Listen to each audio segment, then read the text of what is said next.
Hi and welcome, this is Pink Parsnip Computers, just doing a quick video guide on what to do when your PC arrives. So your PC that you've ordered may look just like this one, but could look completely different. However, the main things are always going to be the same. So when it arrives, it will arrive in a box much like this. So it will be fully sealed. You'll have a Pink Parsnip sticker on here to know that it's from us. And inside will be the PC. The PC itself will be packed in bare minimum of 2 styrofoam sides and then bubble wrap over the top, and a bag also for the PC case itself. Now, we have also sometimes double boxed PCs depending on their weight, but most of the time they'll come out in the original box that the PC case is actually sent out to us, but obviously as your fully built PC. So when you open it up and get it out of the box, you will be left with your PC. Now, the PC itself will have a glass side panel, almost certainly, or a side panel, if you've gone for something that doesn't have glass, that will be fitted to the PC. Now, depending on the style of the case, it will either have 4 thumb screws, just like this one, which will be holding the glass panel in place, or some cases don't actually have thumb screws, and you literally will have to just pull the glass away from the top corner. It will be clearly displayed and you'll clearly know what to do. Inside the PC, apart from obviously all the components and it's all pre-built and ready for you, will be a bright pink bag like this. And that'll be sealed and probably in the right hand side just here. Within that pink bag, you'll find a minimum of 2 things, and that will be, oh, if I can do this one-handed, a power lead. Okay, so all PCs have what's called an ATX power supply, and they always take one of these, which is a kettle lead, I like to call it. That's pretty much the common name for it. You'll have one power lead, which will be in there. If you have Wi-Fi, which pretty much every PC that we sell does now, it'll also have a dual band adapter in there.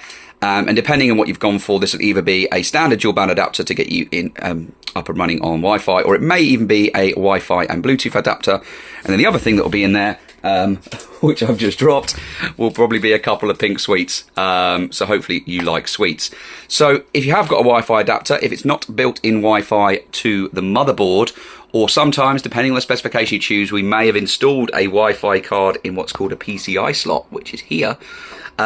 You will need to plug that USB adapter in. Now, we will have already opened it up and we will have already installed the drivers, so all you literally need to do is plug this in, and it's a standard USB.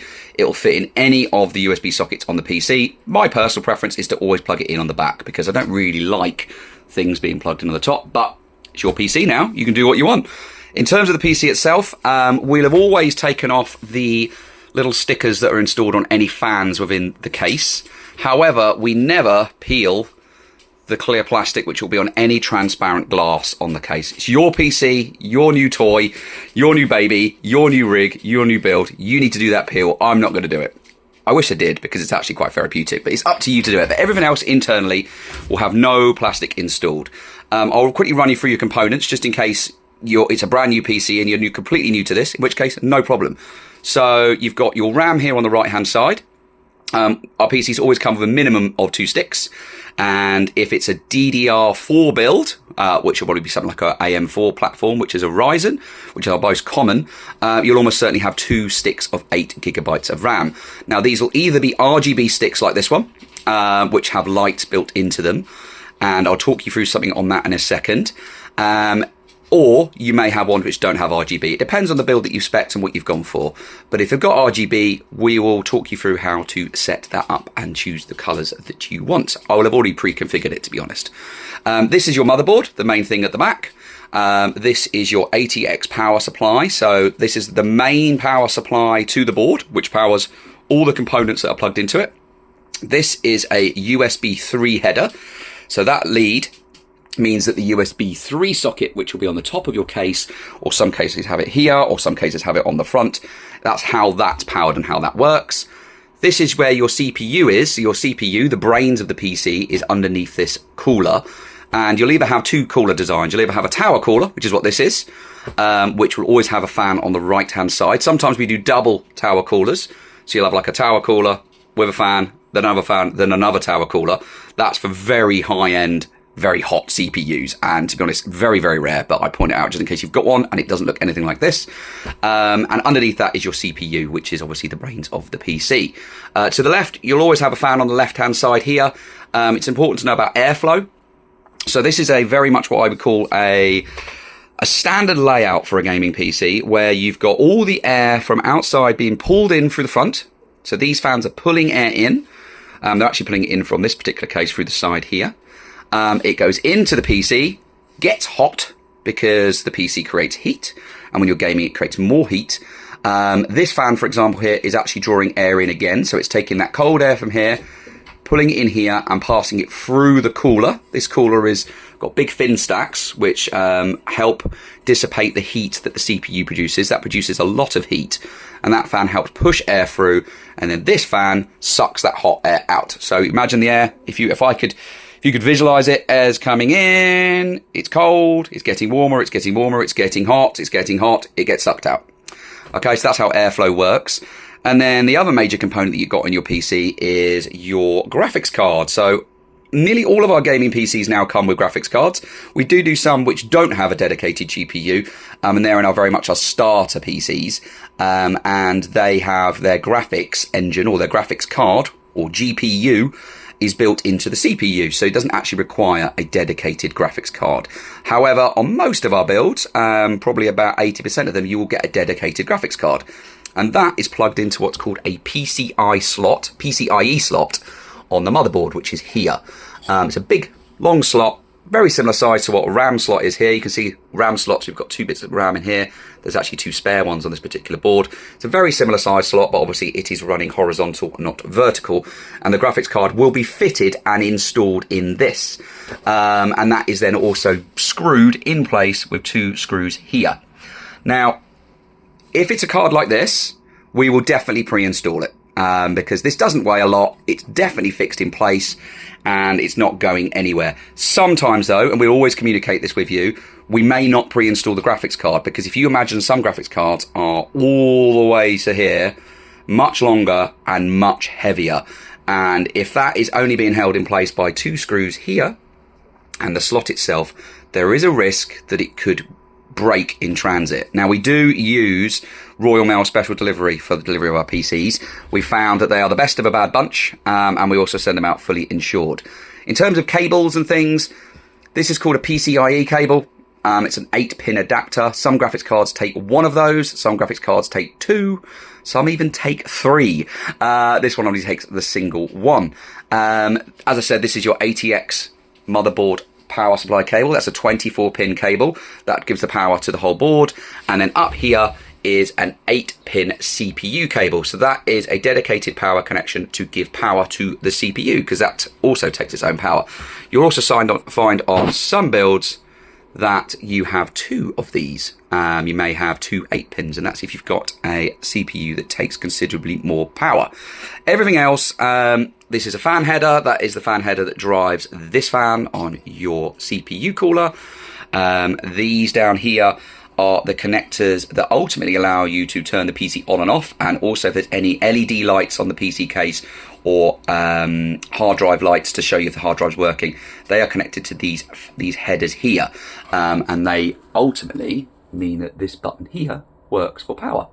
And then depending on your case, sorry, my camera's having a moment, you may also have an LED button and a reset button, or just a reset button, or just an LED button. And what that will do, if it's LED, it will change the colour of the built-in RGB fans on your case. If you've got RGB fans, but you don't have an LED button, then the reset switch will be wired to change the colour of your fans. And you may also get a remote control, and depending on the specification of your motherboard and what you've gone for, some motherboards even have the ability to connect all your fans into what's called an RGB header down here. We'll have done all that for you, but it means then you can control the lighting and the patterns from software on your PC rather than a manual button. That's going to generally be on mid-range to high-tier builds. On the starter builds, you're nearly always going to be using a button or a remote control. Down here, we'll carry on a little bit more, give you a bit of an education lesson on here on a PC. So then we've got 2 more here. This is a USB 2 header, so that allows the USB 2 ports on the PC case to work. The one left of that is another USB 2 header, and on this particular build, the reason why that's plugged in is this CPU cooler actually has a little display and it gets its information from that USB 2 header. Bottom left is always your audio connector, and that is the header that means that the audio port on your case, so this joint on this case, for example, where I can see it, this one here, it's a joint headphone and microphone jack. That is ultimately getting its information from here. But there is always headphone and microphone jacks on the rear of the PC as well. So I hope that's a really good overview on the PC itself. The only bit I haven't spoken about yet in terms of components is storage. So depending on what you go for, you'll either have one of three types of storage. You'll almost certainly have the first two. So one type of storage, which is the fastest, is an NVMe, which is, believe it or not, underneath this black cover here, if you can see that, is an NVMe drive. And that lives on the motherboard. It will be pre-installed. That will be holding your Windows operating system, and it's where you would store all of your game files, media. And basically, that's your storage for the PC. However, on some other builds, from mid-tier to lower end, you may also have an SSD drive, which is a solid state drive, it stands for. It's a very fast format of storage, not as fast as NVMe, but definitely faster than a conventional mechanical drive. And that will be pre-installed. Depending on the case, you may be able to see it on the front here, but if we can, we always mount them hidden, because I don't really think they're particularly pretty things. They're just rectangular black boxes. So if I can hide it in a build, I always will. And while I'm thinking about it, the last type is a mechanical drive, which is a big 3.5-inch mechanical drive, which is an old storage format now, but it's a very cheap and cost-efficient format for things like media storage and videos and stuff like that, which don't necessarily require really high data speeds. For example, if you were recording videos but not in 4K, that would be a good example. That will live in a drive bay like this one you can kind of see just under there. So that's the full overview of the components of a PC. Obviously, we pre-install everything, we wire everything, it's good to go. So all you need to do, take the cover off, as I said, take your pink bag out, any other packaging that's inside the PC, please remove. Then what you need to do is plug your PC in to the power supply. Now, depending on the case, again, this could be at the bottom, nearly always is, could be at the top. Some cases now, the power supply is even here at the front, but there will still be a power connector point at the back. So plug it in, turn it on, okay? Make sure it is on the line, not the circle. Once you've done that, you also want to make sure that you plug your display, so your monitor, so just like this, in, and that can be connected via HDMI or DisplayPort into your graphics card. If you have a dedicated graphics card, make sure you plug it into one of these ports. They are different. There's nearly always one HDMI now, and there's nearly always two, maybe three display ports. So if you have an HDMI lead, make sure you check which socket it is. Do not try and ram it into a DisplayPort cable. Plug that in. Then you need to plug in your keyboard and mouse, which are nearly always going to be USB. And depending on the board, sometimes these ports, the USB ports, will be further up. Or like this one, they're all going to be concentrated in the same area.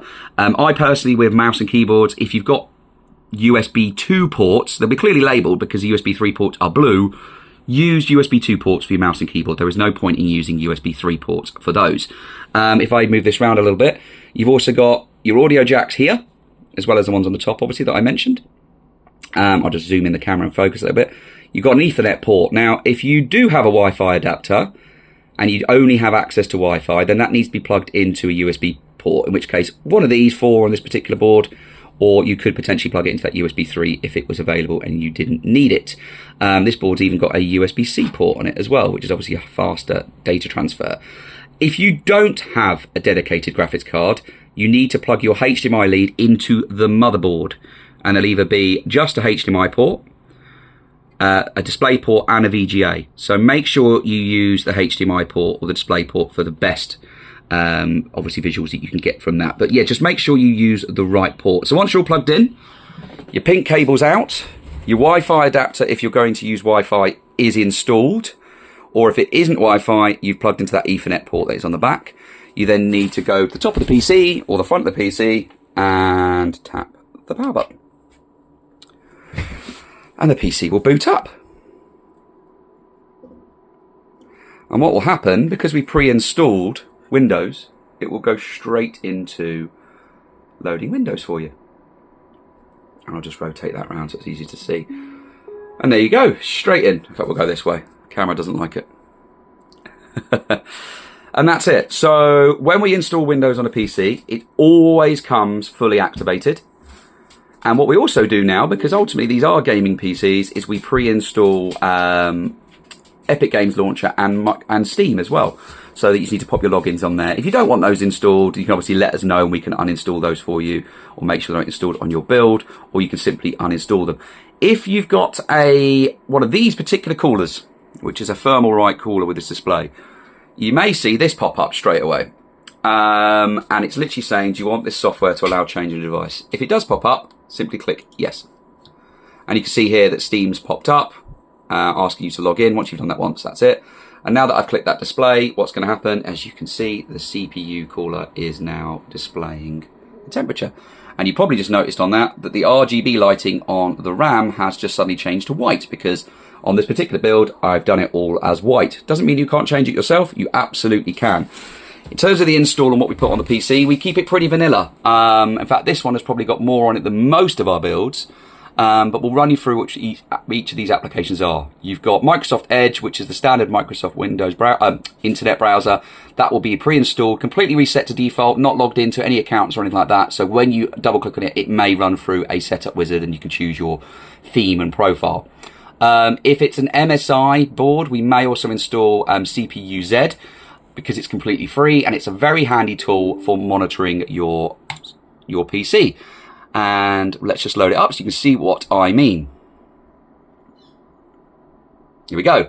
So CPU-Z talks you through exactly what your PC is. So it talks you through your CPU, what your motherboard is, what graphics card you've got installed. It's just a nice little tool. It's completely free of charge. It's also good for monitoring things like power usage, and you can identify if there's anything not going well, but obviously we will have pre-configured everything and you should be good to go. The other softwares that we install are Ada64. Very rarely that's installed. That's normally a request, and it's generally only on MSI builds, so PCs with MSI motherboards. Greenshot we always install. Greenshot is a really handy screenshot tool, far better than the one that's built into Windows. If you don't want it for any reason, just let us know. Microsoft Steam I've already mentioned, Epic Games Launcher I've already mentioned, and then we will always put on a RGB software if you have RGB RAM or if you've got fans that are connected to the motherboard. And what Signal RGB, which is our most popular, does is if we load that up, it's already booted anyway, so it's in your little toolbar down here. We'll double click on that, and what we will do is we will show you what this does. It allows you to set custom RGB. And what we've done, you can see here that we've got 2 Aurora sticks of RAM. We've also got an RGB gaming keyboard and an RGB gaming mouse on the particular one. And you can change the profile of what colors and things you want on that RAM. So that'll be pre-installed. And the final one, if you've got a CPU cooler that has a display, we will always pre-install the relevant software for it. We do set a custom background, which is a Pink Parsnip Computers one. Obviously, you don't have to keep that. We personally like it. I think it's really smart, and we'll try and do one that goes with your build. But of course, when we do builds, if it's a present or anything, or if you've got a certain game or anything you really like, we will try and customize it to make it relevant to you. So once you've all plugged in, it's booted up, we would then recommend installing the transparent glass back on. So it's just the reverse of what you did to take it off. Put the glass panel on, put your 4 thumb screws in, peel off the plastic if you want to, or if you want to leave it on there, we won't judge you. And that's it. You are up and running. If you've got any questions, then of course you can reach out to us on our telephone number, which is clearly advertised on our website. You can WhatsApp us, it's the same number. You can email us. You can probably hit us up on any of our social media channels as well. More than happy to help. Really appreciate you buying a PC from Pink Parsnip Computers. I hope you really enjoy it. It might be your first journey in PC gaming, or it might just be an upgrade to something that you already had. But we're so happy that you chose us. And thank you so much. And in the future, if you ever need any assistance, then please let us know. If videos like this are helpful, then please like and subscribe. We're constantly updating content, constantly showing new tools, new games and benchmark videos, and they may be helpful for you. And thanks again, and have a lovely day, and we'll catch you in our next video.